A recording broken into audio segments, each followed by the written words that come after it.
Hello friends and greetings for the day. Welcome back to the tutorial on ISTQB Advanced Test Automation Engineer. We are in chapter 4 and continuing with the next topic, that is 4.2 Risk Assessment and Mitigation Strategies. In this particular tutorial, we'll be understanding more on what exactly are the task related risk assessments and understanding that how the mitigation strategies can be defined to overcome these task related risks.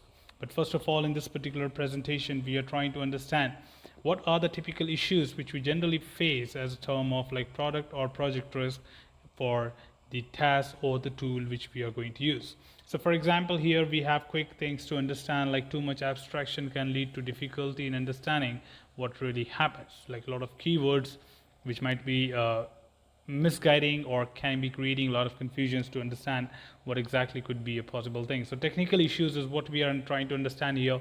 Also, like data-driven data tables can be too large, complex to understand, or have conflicts or avoid conflicts between the other information. Dependency of the task to use certain operating system libraries or other components that may not be available in all the target environments. So probably like sometime we maybe miss to associate an external file with the environment, or maybe it was not compatible at all. So these are from the technical point of view, which we generally find it as a risk as a part of the task. Typical deployment issues or risk which were involved are staffing issues. Of course, getting the right people to maintain the code is a challenge. New SUT deliverable may cause the task to operate incorrectly. Delays in introducing the automation could be probably late in the life cycle. Delays in updating tasks based on the changes done in the SUT. And the task cannot capture the standard objects in this intended to track. Like generally, sometimes it's not capable enough to capture the information what is shown on the application and then probably generate the script. So that possible features may not be happening, so that could result into negative impact or a risk as well. On the other side, potential failure points of the task project include migration to a different environment, deployment to a target environment, and new delivery from a development. So these are the things like migration from one environment to another environment probably can give you a failure. A deployment to the target environment, that means you were not prepared what exactly the environment is all about, and you just try to deploy it and you see a failure across.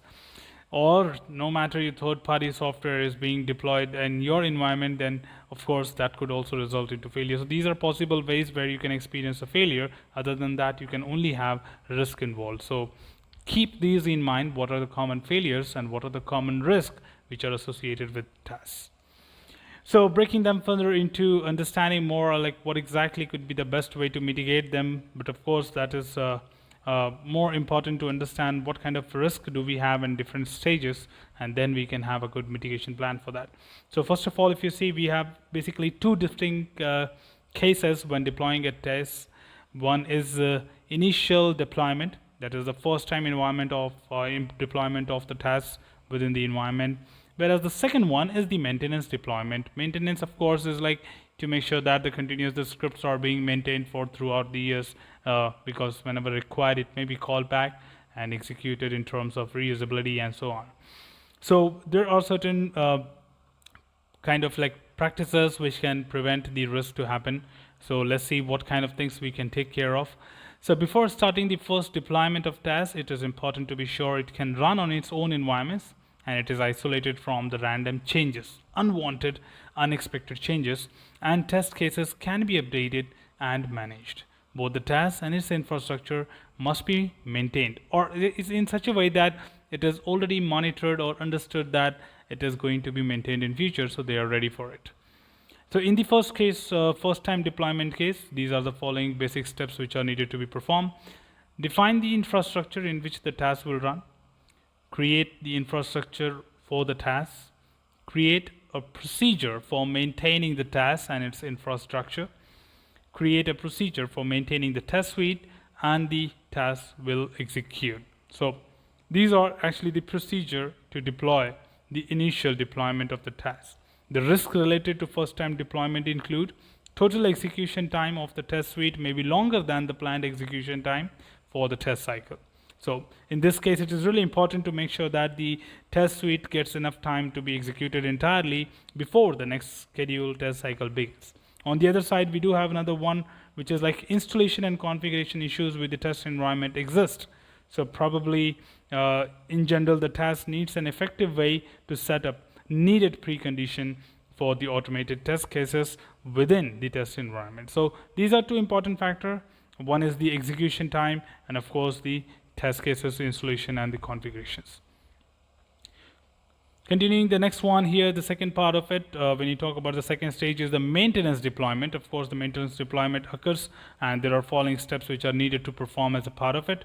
Make an assessment of the changes in the new version of the task compared to the old one. So say, for example, you were using a particular tool for some time, and now that was version 5.0. Now 6.0 is into the market, and you want to upgrade yourself from 5.0 to 6.0. So there are certain things which can be possible to import from the older version, but also sometimes may not be possible to do that. So it is really important. Most of the times, like 99% cases, the tools always gives you that functionality that you can really import the resources so that you don't have to do a double work, and that could basically bring down the advantages of the tool which you're using. So it's really important to identify what changes have taken place compared to the previous and the new version. Following that, test the task for both new functionalities as well as the regressions, and then check if the test suite needs to be adapted to the new version of the task. So is there something which we need to include in our script or setup which could be different than the previous? So most of the time, automation tools do not have such drastic changes which requires a lot of updates in the script, but if required, you must look for them. So these are the three steps which you generally follow as a part of maintenance deployment. What kind of risk we can find as a part of deployment, maintenance deployment. The test suite needs to change to run on the updated tasks. Stubs, drivers, and interface used in the testing need to change to fit with the updated tasks. The infrastructure needs to change to accommodate the updated tasks, and the updated task has additional defects or performance issues, then that could be another one which could be considered as part of the deployment or maintenance risk. So these are the things which we need to understand as a part of this particular section, that is understanding risk assessment and mitigation strategies. So that's all from this particular tutorial team. Should you have anything else, feel free to comment below. I'll be there to address your queries and answer them. Till then, keep learning, keep exploring, keep understanding the context. Thanks for watching the video team, and happy learning.